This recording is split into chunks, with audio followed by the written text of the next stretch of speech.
30 साल पहले क्या हुआ था? 30 साल पहले कांग्रेस पार्टी के एक बहुत बड़े नेता राजीव गांधी को कांग्रेस पार्टी छोड़नी पड़ी थी, लेकिन वो छोड़ना परमानेंट छोड़ गए थे क्योंकि उनकी हत्या कर दी गई थी।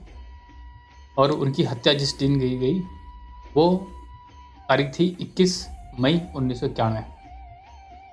उस वक्त भी शनि महाराज का गोचर चल रहा था अपनी ही सब राशि में, मकर राशि के अंदर। और आज वर्तमान में भी 30 साल बाद शनिदेव का गोचर मकर राशि में चल रहा है। इसके अलावा और भी बहुत सारे ग्रह दृष्टि और ग्रहों का योग बन रहा है, संयोग बन रहा है। तो उसके बारे में मैं कुछ संभावना व्यक्त करने वाला हूँ। जरूरी नहीं है कि किसी की एक बहुत बड़ी हानि हो जाए, लेकिन फिर भी कांग्रेस पार्टी को एक बहुत बड़ी हानि होने का यहाँ पे संभावना दिखाई दे रही है। आप ये स्क्रीन पे देख सकते हैं, लेकिन उससे पहले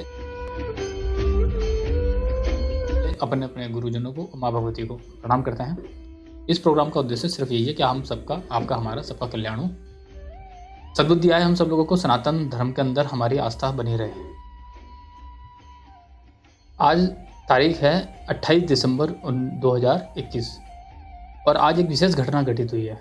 और वो घटना ये हुई है कि आज कांग्रेस का स्थापना दिवस है और झंडा लहराते हुए, फहराते समय सोनिया गांधी के ऊपर ये झंडा आके गिर गया। झंडे का गिरना एक बहुत ही अपशकुन माना जाता है। उस समय की मैंने कुंडली बनाई है। जिस वक्त का ये झंडा गिरा था वो समय मैंने लिया है 11:52 पे। झंडा तो पहले ही गिर गया था, लेकिन जब मुझे न्यूज़ पता लगी तब वो 11:52 था। तो मैंने उस समय की कुंडली निकाल के मैंने इस पर थोड़ा सा अध्ययन करा है। तो मैंने देखा कि उस वक्त मीन लगन चल रहा था। मीन लगन सिर्फ 5 डिग्री पे था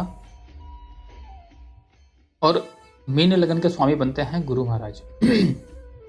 गुरु महाराज अपने लगन से 12वें स्थान पर जाकर गोचर कर रहे थे। वहीं अगर हम देखें सूर्य की स्थिति तो 6ठे भाव का, रोग भाव का स्वामी सूर्य नारायण बैठ गए 10वें स्थान पर जाके, और वहीं पर ही बुध महाराज भी बैठे हुए हैं 4th के और 7वें भाव के स्वामी बनकर। अब जो सबसे इम्पोर्टेंट बात है वो ये कि शनि महाराज का गोचर अपनी ही राशि में चल रहा है। शुक्र जो है यहाँ पर वक्री हैं और ये शुक्र जो है 8वें भाव के स्वामी बनते हैं। 8वां भाव मृत्यु का भाव होता है। मृत्यु भाव का स्वामी शनि महाराज के साथ जाके बैठ जाते हैं और शनि महाराज अपनी राशि में बलिष्ठ होकर, ये दोनों यहाँ पर मित्र हैं, और शनि महाराज तीसरी दृष्टि से लगन को देख रहे हैं। तो जब शनि की दृष्टि लगन पर पड़ रही है तो कहीं ना कहीं वो उस चीज़ की हानि करते हैं। और हानि किस चीज़ में हुई? इस दृष्टि से देखा जाए तो गुरु महाराज बैठ गए लगन में 12 भाव में जाके, 12वें भाव, जो कि एक खर्च का स्थान है। जब आप जानते हैं कि 12वां भाव जो है एक अच्छा भाव नहीं माना जाता, और गुरु महाराज का यहाँ पर जाना भी ठीक नहीं लग रहा। दूसरा, यहाँ पर जो है राहु देव बैठे हुए हैं अपनी राशि के अंदर, वृष राशि के अंदर, और तीसरे भाव के अंदर पराक्रम के स्थान पर, और उनकी 9वीं दृष्टि पड़ रही है शनि पर और शुक्र पर। वहीं चंद्रमा पर इनकी 5वीं दृष्टि पड़ रही है। चंद्रमा जो कि बुद्धि का कारक है, ज्ञान का कारक है, राजनीति का कारक है, यहाँ पर इस कुंडली के हिसाब से वो चंद्रमा हेमद्रुम योग से भी पीड़ित चल रहा है। इनके आजू बाजू कोई भी जो है शुभ ग्रह नहीं है, लेकिन राहु की दृष्टि यहाँ पर चंद्रमा पर पड़ रही है। राहु की और चंद्रमा की बहुत ज़्यादा आपस में दुश्मनी है, शत्रुता है, और राहु की दृष्टि चंद्रमा पर पड़ना ये भी एक अच्छा योग नहीं बनना। एक दूसरा, 8वें भाव का स्वामी शनि महाराज के साथ जाके 11वें स्थान पर जाके बैठ गए हैं वक्री होकर, और शनि महाराज ही जो है 12वें स्थान के स्वामी हैं, और 12वें स्थान के स्वामी इस पर दृष्टि डाल रहे हैं लगन पर। वहीं ये 6ठे स्थान के स्वामी भी जो है सूर्य नारायण केंद्र में आके बल प्रदान कर रहे हैं, मतलब बलशाली हो गए हैं। मंगल महाराज की 4थी दृष्टि 1 2 3 4 ये पड़ रही है गुरु महाराज पर, और साथ में बैठे हुए हैं केतु महाराज। और मंगल देवता भी केतु के साथ बैठकर पाप प्रभाव में आ गए हैं। एक पाप प्रभाव तो नहीं बोलेंगे, लेकिन केतु महाराज मंगल की जो है ना बहुत ज़्यादा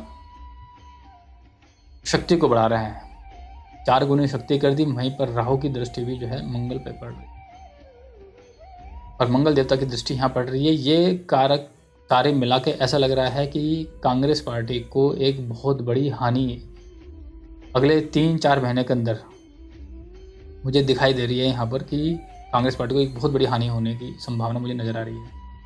इलेक्शन की कहानी तो एक अलग है, लेकिन मुझे यहाँ पर इसके किसी बहुत बड़े नेता का भी पलायन नज़र आ रहा है। या तो वह पार्टी छोड़ के चला जाएगा, या फिर उनका पद परिवर्तन हो जाएगा, या फिर दूसरी बात जो मैं बोलना नहीं चाहता कि हो सकता है कि वो बीमार पड़ जाएं, या उनकी उम्र का भी लेकर संशय मुझे बना हुआ है।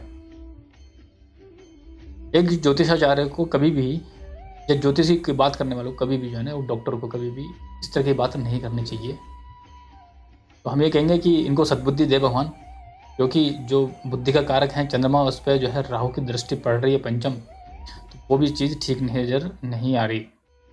आपने हमारे चैनल को अभी तक सब्सक्राइब नहीं करा तो आप हमारे चैनल को सब्सक्राइब कर सकते हैं और इस वीडियो को ज़्यादा से ज़्यादा शेयर कीजिए। मंगल महाराज की जो दृष्टि पड़ रही है चौथी यहाँ पर, 5वीं 6वीं 7वीं अपने ही स्थान पर, और 8वीं पड़ रही है अपने चतुर्थ भाव पर, क्योंकि इस भाव के कारक भी जो है कहीं ना कहीं मंगल देवता होते हैं, बृहस्पति भी होते हैं, लेकिन बृहस्पति भी अपने एक स्थान से दूर जाके बैठ गए हैं। और वर्तमान में इन पे जो दशा चल रही थी अभी, वो दशा चल रही थी मंगल की महादशा चल रही थी, और उसमें भी गुरु की अंतर्दशा और शुक्र की प्रत्यंतर दशा चल रही थी।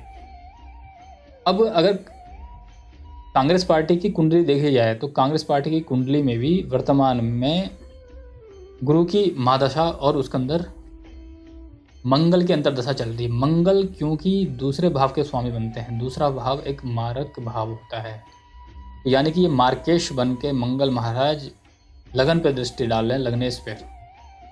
लगने वैसे तो ये दोनों आपस में मित्र हैं, लेकिन क्योंकि केतु महाराज के साथ में आकर वैसे तो इनके अंदर ये भाग्य भाव में बैठ के भाग्य की वृद्धि कर रहे हैं, लेकिन फिर भी लगन का स्वामी जो है कमजोर पड़ रहा है और उस पर भी जो है शनि की दृष्टि पड़ रही है।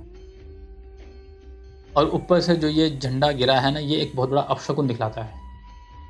तो ये कोई ना कोई यहाँ पर कुछ ही दिनों में, जो 3-4 महीने के अंदर मुझे लग रहा है कि यहाँ पर कांग्रेस पार्टी के अंदर एक बहुत बड़ी हलचल होने वाली है, और वो उसका हलचल का प्रभाव पूरे देश पर पड़ेगा। बहुत बड़ा परिवर्तन कांग्रेस पार्टी के अंदर होने जा रहा है। आपको इसके बारे में कुछ करना है, ये कहना है, तो आप कमेंट्स में बता सकते हैं अपने विचार भी। अगली वीडियो के अंदर दोबारा प्रस्तुत होऊंगा, तब तक के लिए जय श्री राम।